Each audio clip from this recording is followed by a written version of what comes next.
welcome to Ask Gwen, everyone. Today with me I have Rosa, and I'm going to let Rosa take it away and share her story, and we're just going to have a natural conversation like we always do. Hi. Thank you for having me, Win. It's been a real pleasure to join you, especially as you guys are struggling back home a little bit.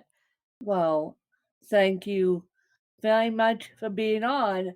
And what Rosa's talking about is I am dealing with one of the wildfires that is not good.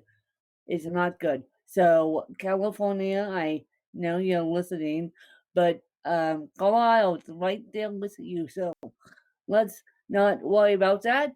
So Rosa, what do you do, and how can you explain that to my listeners? So, I'm actually a leadership coach and I help people with their careers. My background is in law enforcement. I'm currently still on the job, if you will. But my passion right now is just helping people. What I learned is through coaching, I first started with people in my field and I realized real quickly that some of the issues we were facing are actually transferable to many careers. And I think most people struggle to really find their purpose once they get sucked into the day to day and they start losing themselves in the job and forget about the meaning of it all. So I think once we uncover that, we recover some of the power and some of the energy that you can bring to work and be Oh excited yeah. about. If you are, well, now it doesn't count because for those of you who do have jobs, and trust me, my job is in journalism, but my background is in education, and I left education sporadically in March. I didn't even go in enough to say goodbye to the people that I wanted to say goodbye to because of COVID, and they didn't have a plan.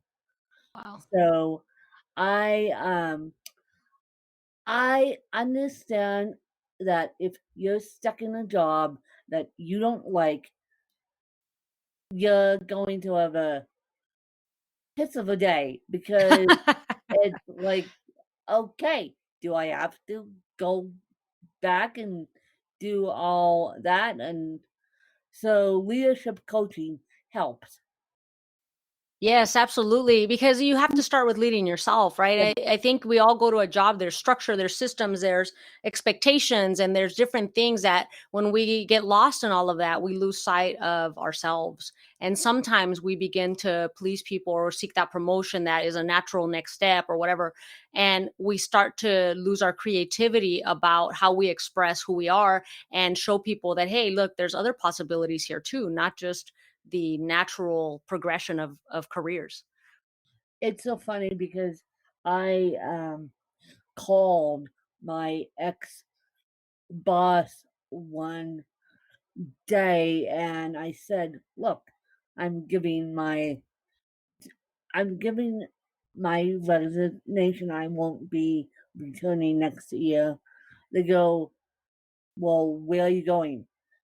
I said, "I have a bigger calling in journalism than I do at the education field. Even though I loved my kids, I needed to focus on me because me was getting complicated enough to not focus on the work. And plus, I didn't like it.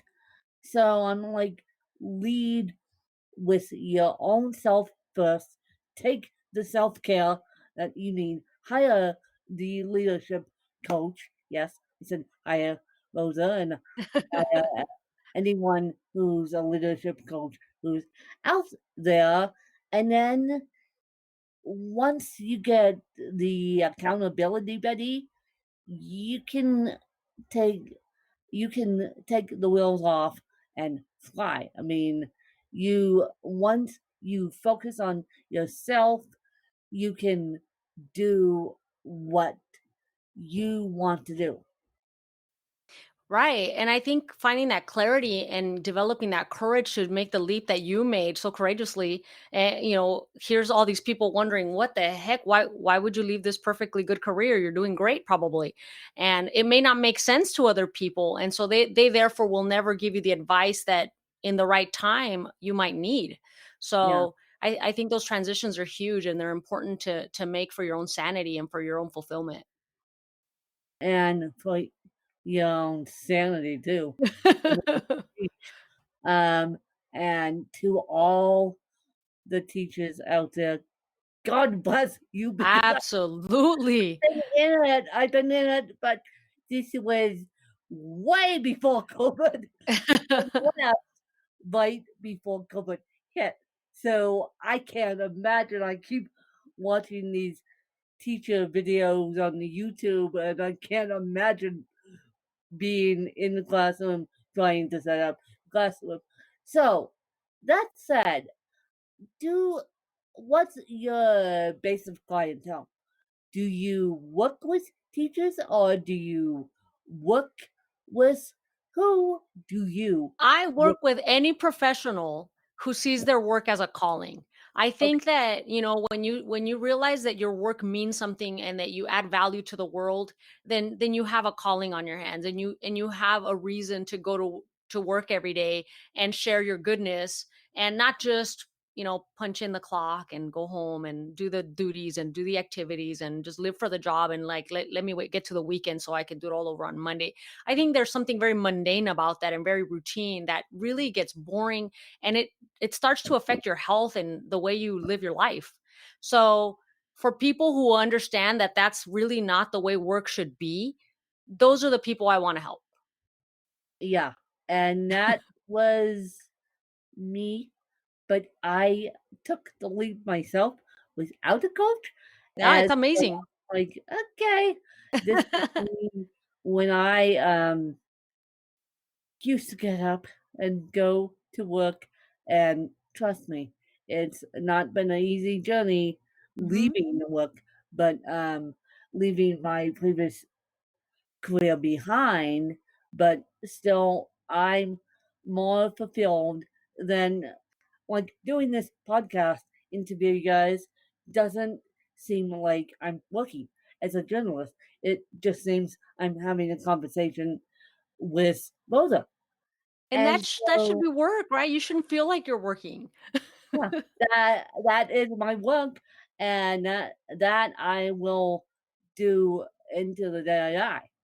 And so it's like you need to figure out they say you need to figure out work-life balance, but at the same time, you need to get a job you enjoy so that means you can enjoy life Right. when the job is done, and I'm putting it in the quotes here. You people can't see this because Rosa and I on video, mind you, but you will hear our voices on the podcast. But when I don't get it, people say work life balance, work life balance, work life balance. I'm like, would you knock it off with a work-life balance enough so that people can enjoy work and enjoy life? It's so intertwined because you're the common denominator. Who you are at home should be the same person you are at work. It shouldn't change, right? So I think a lot of times, and I want to go back a little bit because I don't want our audience to think that that this is a matter of I got to change careers. No. Sometimes you're in the right career, right? And you're just not settled in the way. Sometimes certain careers have a certain pathway that you need to take, but your pathway is unique to you, and you might have mentors and you might have supervisors and people that see something in you that they want to develop and they'll give you advice, but ultimately you're responsible for the choices that you make for your own career, and you're responsible for the path that you want to take. And I think sometimes having that guidance of from someone who knows that you're unique and you bring your own values and isn't reaching for what's visible, you kind of you have these dreams inside of you that need to come out that sometimes can take shape in a podcast or might take shape in a different type of activity. And I think sometimes we lose our creativity because we just go with what's routine and what's comfortable. And so I have a question for you. What is your favorite book? So, back when I was a kid in elementary school, they gave us a scenario and they said, "Hey, if you were to get lost today and you had one thing you could take with you," and I was a big soccer fan and player back then, so I was so debating between my soccer ball, but inside of me, I felt like I should take my Bible because I had never read it as a kid. So I thought this would be really interesting if I just had all this free time and I could read this Bible thing that people say I should read. And so, long story short, I chose the soccer ball because I was a kid and I was having fun. But I look back on that moment and I think, man, you know what? I've now read the Bible and I think it's got so much, fundamentally, just so much enriching advice and counseling for you in how to do life. So I think I would take that book if I were asked the same question from back then.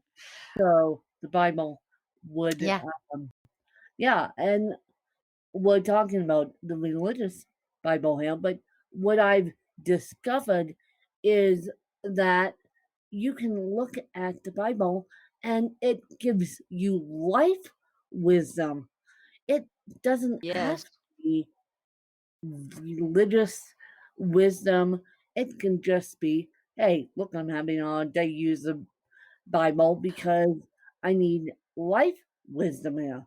Right. The proverbs, I mean, there's so much, but the stories, the way they're told and yeah, no, it definitely wasn't a religious thing for me back then as much as it was just curiosity. Here's this book that's been around for so many thousands of decades. I don't even know how to accumulate that, how to count that, but it's been around a while.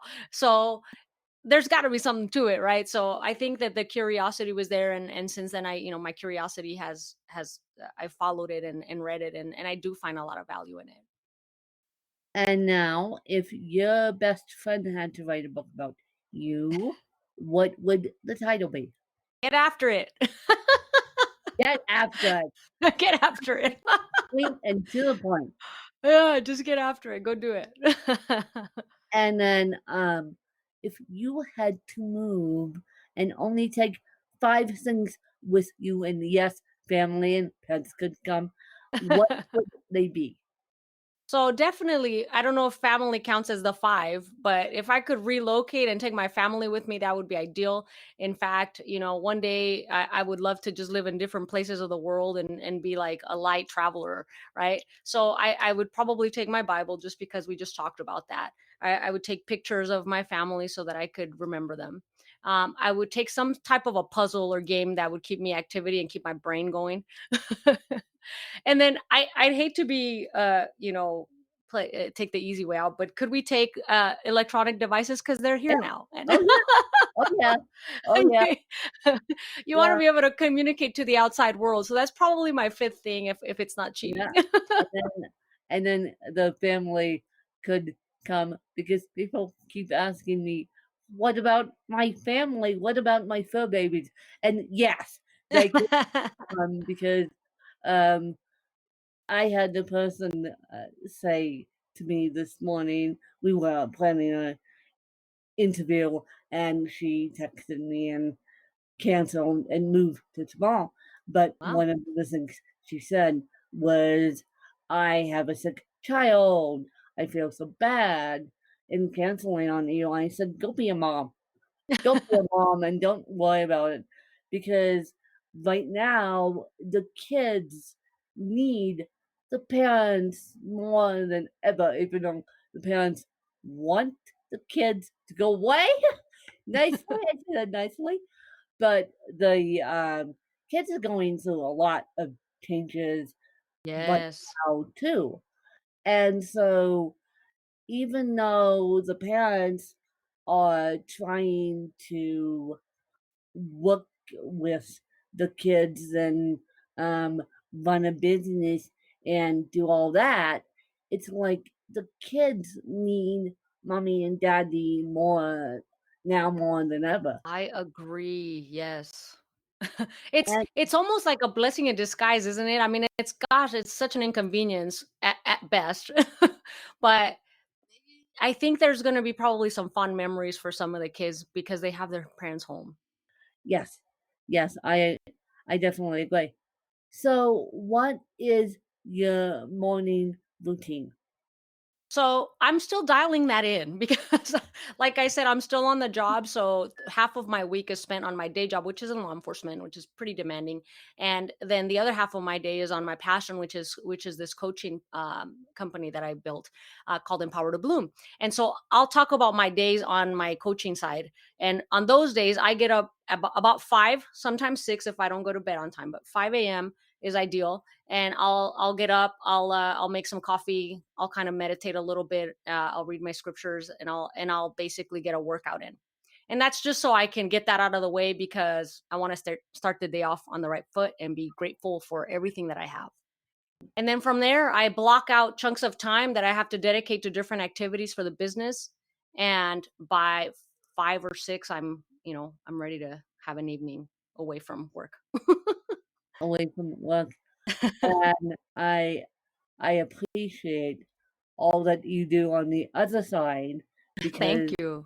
I um I have got a deep appreciation for now all these first responders and frontline workers, and including the doctors and the nurses and the teachers and the cops and everything else. A lot of But people stepping up for sure. yeah, a lot of people are stepping up during this pandemic. Jeez. Right. Thank you. Well, you are so welcome. And I want to know, do you have any questions for me? So, as we're talking about this, I think one of the things I learned because in that job, in the role in law enforcement, what I've learned is, that we're human and sometimes we're not patient with one another. And obviously, I've seen a lot of people in times of crisis. And I feel like if we just stepped a step back and appreciated one another and were patient, that we would connect more as communities. And a lot of the problems we're facing in society wouldn't exist as tragically as they do. So, one question I had for you is what is one way that people underestimate you when they first meet you? Oh, well, one way straight out of the chute is they 9 times out of 10 call me by the wrong name. Oh. And I it drives me nuts. I had a friend, she is a friend, um, call me Lynn the first time she met me. And I I luckily, we were in a public place. Luckily, we were in a public place because Uh-huh. she just, um, called me, um, Lynn the first time she met me, and Oh. it's like, "Okay." And then we got over that, but that's the power of people underestimating me, of people underestimating and how not to make a good first impression is what call someone by their long name. And so I feel like people should not judge a book by its cover. And yeah, Absolutely. No, for sure. I feel like, and we're talking about the career setting in my world when I coach is people look at the outside and they fail to look past that and say, let me get to know this person. That takes time, that takes effort, and it takes listening and paying attention. So the example that you bring of your friend who got your name wrong, again, you said you were in the right place to address it, but I wonder if she would have noticed your facial expressions or if she would have noticed that you didn't appreciate it I had you not been able to say I am so something. used to it that no, I'm so used to it that it's not even funny. Oh, man. Well, but again, as humans, are we sensitive to one another to notice and to correct ourselves and to be led and to be adaptive to other people? Yep. So, And yeah, but that's one thing that people can underestimate about me is that I may be tiny, but I'm mighty. I love that. I love that. And Yeah. and I love that you're courageous with it. Where do you think that comes from? Well, I was given my courage back in '87 when I was diagnosed with cerebral palsy, so yes. So, and at that point though, you decided that this wasn't going to hold you back, or did it take time? Because honestly, like most Well, of us I face was adversity, given the but name Win. Hello? I was huh? given the name Win by my paternal grandmother and on my mom's side. So, um, I I had nothing against me back in Mhm. '87 when I was diagnosed with this disease. And Mhm. ever since then, I've progressed, but nothing will hold me back. That's awesome. I mean, it's amazing to even know you and be interviewed by you. So I thank you for that. But I feel like so many of us, we take adversity as the challenge that's going to keep us down, but in reality, it brings out our best. And I think when we decide and choose to be a winner, like you did, and and to honor your name, you know, it- without making the choice, it's not just going to happen by itself. Yep. And so, Rosa, where can people find you and where could people get a hold of you? So my website rosapdl.com is under construction right now, but for currently, if you wanted to reach our free workshop that we have coming up here at the end of the month, that would be empowertobloom.com/the purpose of you workshop. And we'd love if people were able to join us. And we are going to go through 5 days of training and interactive, and it's going to be live, and it's going to be a lot of fun. Well, how fun is that? And I wish you the best of luck in your day job and in your passion project. Thank you so much, Win. I really appreciate it. And it's been an honor to be a guest on your show. Thank you. Bye, you guys. Bye.